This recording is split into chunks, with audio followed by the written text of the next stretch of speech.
So we see these terms like occupation, ethnic cleansing, colonialism, apartheid, and now genocide. And these are ultimately as false as the ancient blood libel, the allegation that Jews killed Christian children to use their blood for religious ritual.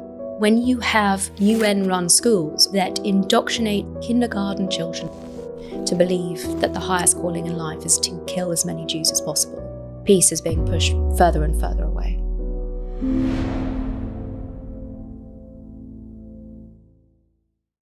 Hello, I'm Fraser Myers, Deputy Editor of Spikes, and I'm delighted to be joined in conversation with Natasha Hausdorff. Welcome. Thank you, Fraser. It's good to be with you.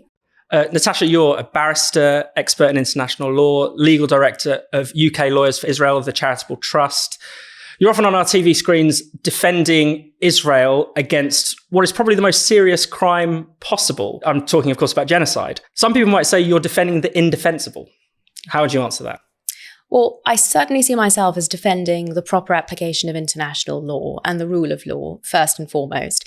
In this respect, unfortunately, the allegation of genocide being levied against Israel is an inversion, both of that concept, that international crime, but also of the legal framework. So the two go hand in hand with the abuse of international law more generally against Israel.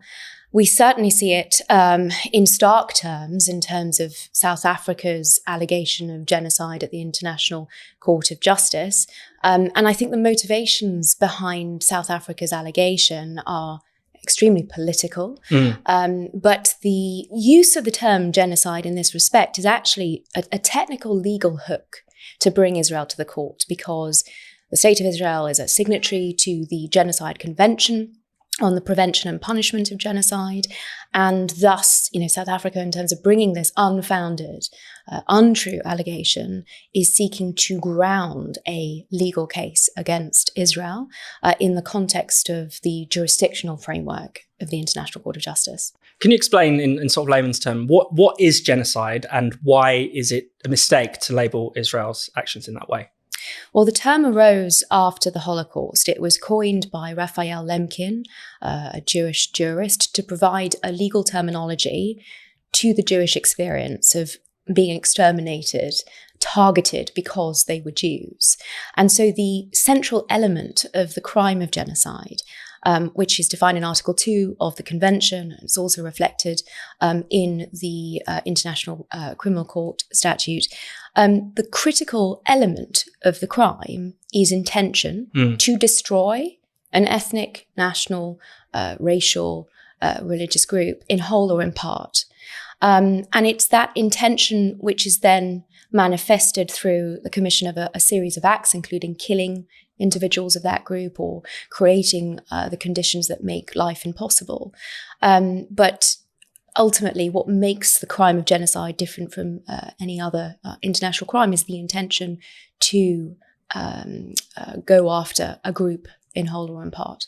And what kind of evidence do people bring to make that case? And why would you say that's wrong?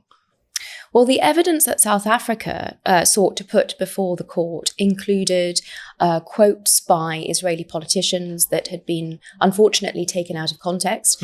So, for example, where remarks were being made about going after Hamas terrorists, the suggestion was that these remarks were applicable to the Palestinian people more generally. So that was the only evidence that South Africa sought to advance in terms of intention. And then other than that, we had essentially a series of blood libels that were being advanced by the South African legal team at the ICJ. Unfortunately, it chimes with what the media has presented over the last 12 months and the information coming out of the Gaza Strip in particular. What we have to understand is that there is no reporting that comes out of Gaza that is not controlled by Hamas in some way, shape or form. There are a number of journalists with real integrity who have come out and have made that clear, that inevitably anyone operating within the Gaza Strip, even in the last 12 months, has been extremely fearful of what Hamas do if you don't toe their particular line, the line of an internationally prescribed terrorist organization. And while that's applicable to journalists having to operate out of Gaza, it's also unfortunately applicable to international humanitarian organizations, many of which have been infiltrated by Hamas. Hamas is using, of course, the cover of UNRWA in a variety of respects. And what we see, therefore, is the information coming out of Gaza, which has been essentially part of the propaganda exercise of this internationally prescribed terrorist organization, being then used in the context of these pseudo-legal arguments that have been advanced, including by South Africa at the ICJ.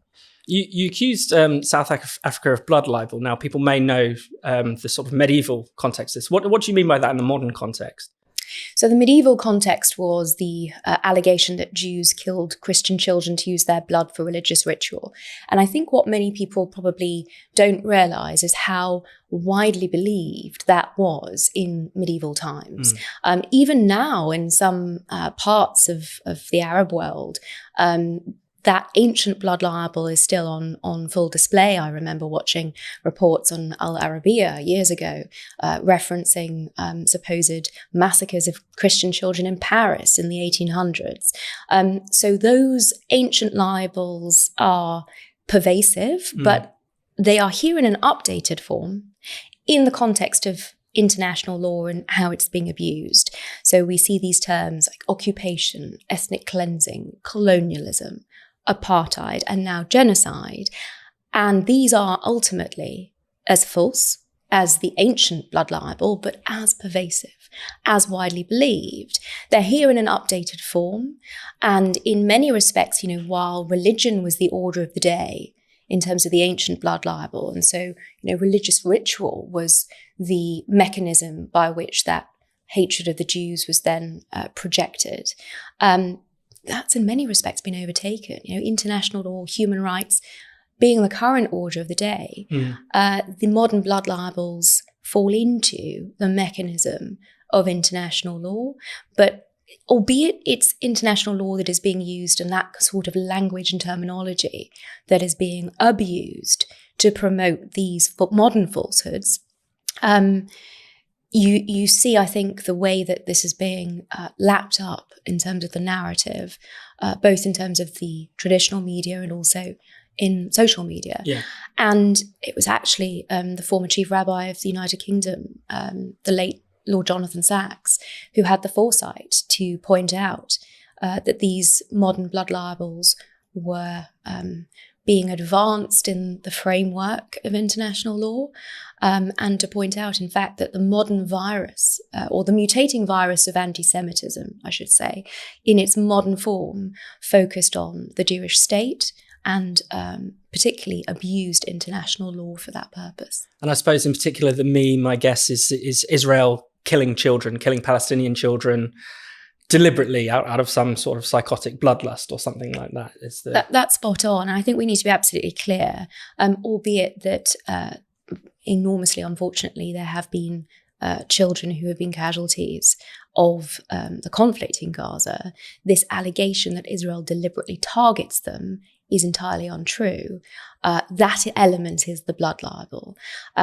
Quite the contrary, what is seemingly unreported in terms of Hamas's abuses of its own people, both in the last 12 months, but critically since it violently took over the Gaza Strip in 2007, the manner in which it has treated children. There have been reports of children being used to dig some of the tunnel network, the terror infrastructure that Hamas instituted. Reports also of real brutality against Palestinian civilians, and executions, torture of Palestinian civilians. And in many respects, there's another level here.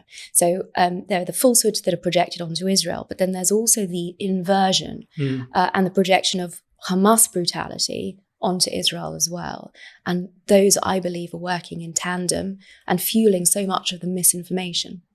Yeah, it does often feel, certainly in the media discussion, that Hamas has no agency whatsoever. Everything is directed by Israel, where, regardless of what's happening. Even some people believe the 7th of October was part of either an Israeli plot deliberately stirred up or deliberately allowed to happen in order to, justify this invasion of the conspiracy Gaza. theories run deep, absolutely. Yeah. To pick up on another one of these legal terms that is often thrown around against Israel, apartheid.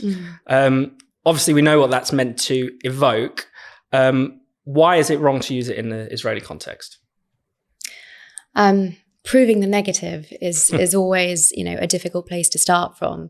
Anyone who has visited Israel and witnessed the type of country it is would give this allegation short shrift. It is being advanced again for a particular reason. When I said genocide was the legal hook which South Africa used to bring the case against Israel at the ICC, apartheid is used as a hook because of a precedent, because apartheid in South Africa came with the inevitable consequence, which was boycott, divestment, and sanctions. Yeah. And so the allegation is a very calculated one. It is utterly untrue. Within Israel, which is a country in which the rule of law has paramount importance, equality exists between all Israeli citizens. I mean, when I was working at the Supreme Court in Jerusalem, I was clerking for the late President Miriam Naor of the court. I also worked under an Arab justice, one, in fact, who put both a Jewish prime minister and a Jewish president behind bars. The notion that there is some institutional structure by which Israeli citizens who are of Arab origin are discriminated against is entirely false. What many so-called human rights organizations have done in order to seek to justify their use of the term with respect to Israel is, and it's very similar to the issue that you've just brought up, of infantilizing the Palestinians. Yeah. They have eradicated the existence of the Palestinian autonomy, which exists in the West Bank in areas A and B, and the Palestinian Authority have jurisdiction, if you will, there under the Oslo Accords, and also the existence of Hamas in the Gaza Strip and the autonomy that exists there. And we've seen, unfortunately, the consequences of that. Now, these are Palestinians living within those areas who are not Israeli citizens and who should be voting for their political representatives. Unfortunately, Mahmoud Abbas is in the 19th year of his 4-year term, and of course Hamas have ruled in Gaza brutally and absolutely. But the suggestion that one can align all of the populations, as these organizations like Amnesty International and Human Rights Watch have sought to do, between, they say, the river and the sea, and suggest that because Israeli citizens in Israel, Arab and Jewish, have a different status to Palestinians living within the Palestinian autonomy, that therefore there is some form of apartheid that exists. Now, we're British citizens sitting here, but an Israeli that comes to visit has different rights under English law to British citizens. Likewise, even post-Brexit, an Italian who might come to visit. So it is every country's absolute prerogative to give its own citizens the rights, and with that come obligations, of course, that non-citizens don't enjoy. Nowhere else in the world is this pointed out as some sort of discrimination. And presumably the people making that case would not be happy if Israel were in charge of those areas. Well, indeed, and part of the negotiated peace agreements, the transitional agreements, interim agreements, if you will, the Oslo Accords, were specifically to give the Palestinians the autonomy that so much of the international community has desired.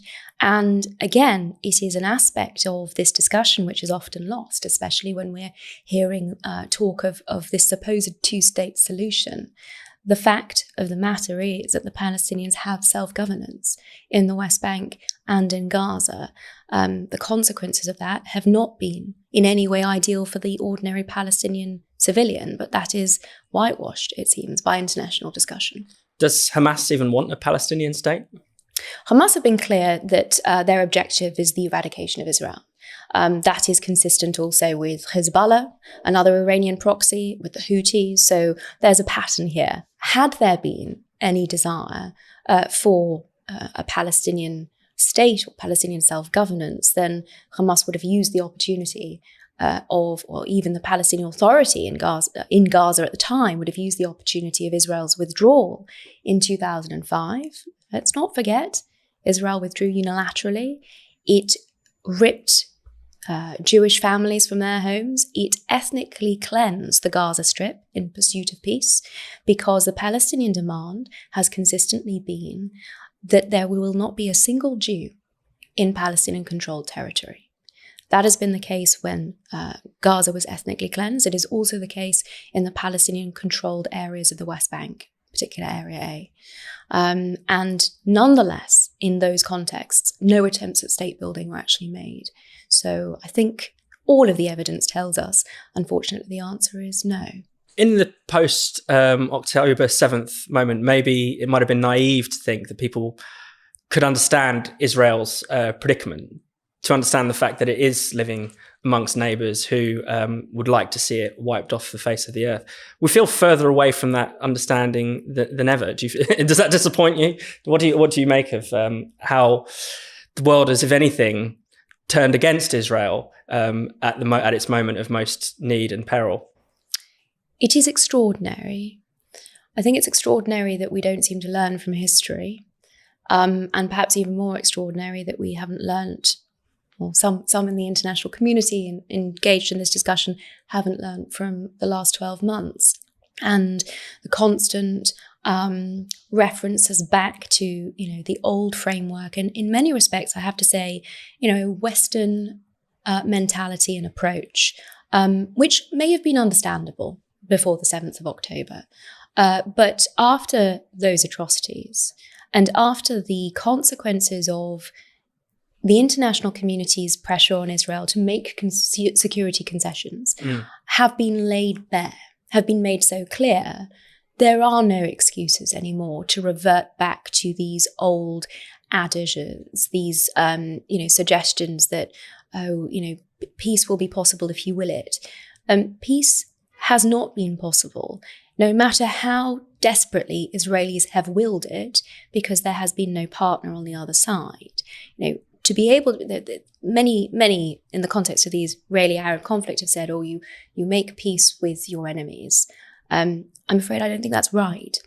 You make peace with your former enemies. You make peace with those who have given up on their desire to annihilate you. Otherwise, you cannot possibly hope to achieve a situation in which you make those security concessions and they're not simply taken advantage of. Does the elimination of some of the key figures in Hamas, we're speaking on the week where Yahya Sinwar was killed, we've had various heads of Hezbollah killed in recent months, does that give you any pause for hope for peace, or are there just more troubles to come, especially as people seem to still not understand that there might be any justification behind the war? Well, it's definitely progress. It's significant progress, and it is a very important step in combating terror. There is ultimately no political or diplomatic solution to dealing with an internationally prescribed terrorist organization like Hamas that has been facilitated to take control of the Gaza Strip and to embed its terror infrastructure in such a fashion. A military solution in part to that is inevitable.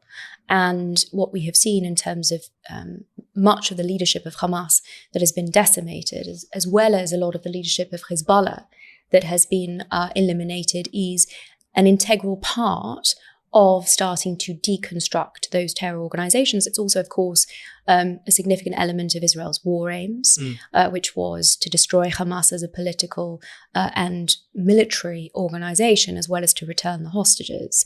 And there's been much discussion over the last few days about the potential impact of the removal of Yahya Sinwar as an impasse to the negotiations for the return of the hostages, that may present additional opportunities to secure the release and recovery of many of those that are still alive.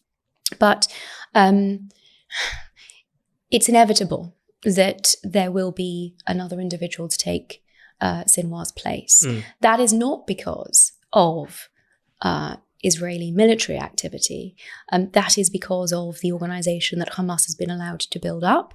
And critically, and this is something that sits very much at the door of the international community, the indoctrination that they have facilitated, importantly through UN-run schools, UNRWA schools.